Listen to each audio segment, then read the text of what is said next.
Hello, Wobbly Phil here. Amused as I am at the thought of answering the question, when is a motorcycle not a motorcycle, with when it turns into a driveway, even I'm not that trite. No, I'm thinking more in terms of how far the designers have to go before they lose the essence of a motorcycle and begin to stray into car territory. Is it when they add a sidecar? Not really, that's a motorcycle and sidecar. Is it when they add so much plastic that you can't see the engine, or for that matter the wheels? Maybe. One thing's for sure, it's going to get a bit controversial around here, so get your skid lids on and let's get to it.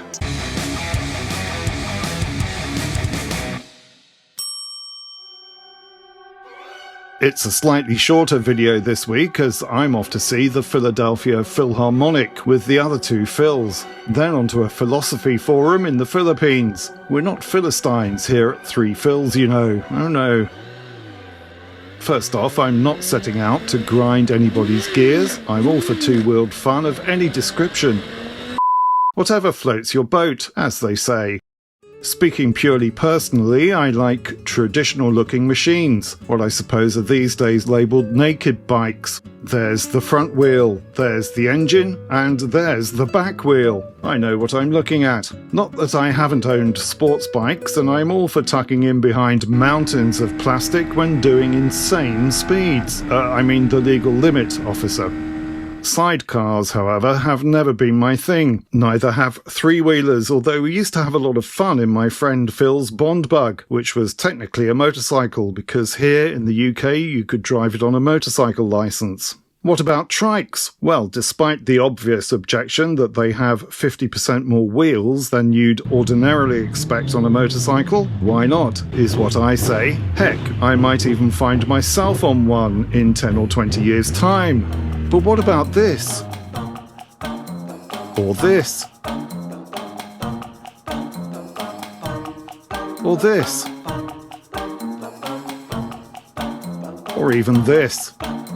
That last one will get me in trouble, as I know the quasar and recumbent experts are all over this channel like a cheap suit.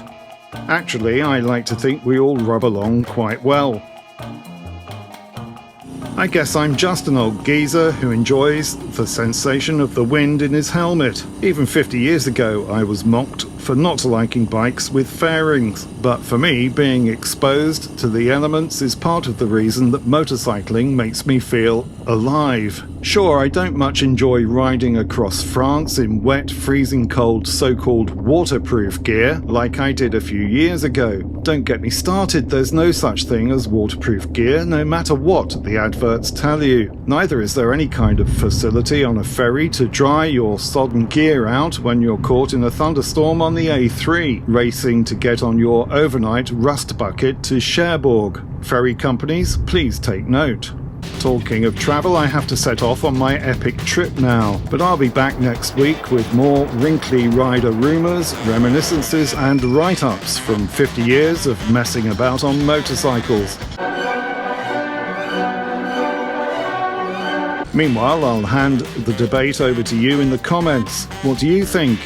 Just remember to keep it clean and on topic. And if you'd like me to dig deeper into this particular rabbit hole, let me know. I hope you enjoyed this video. If you did, then please consider liking, subscribing, commenting and sharing to let YouTube know we're doing something right here at Three Phils. Thank you.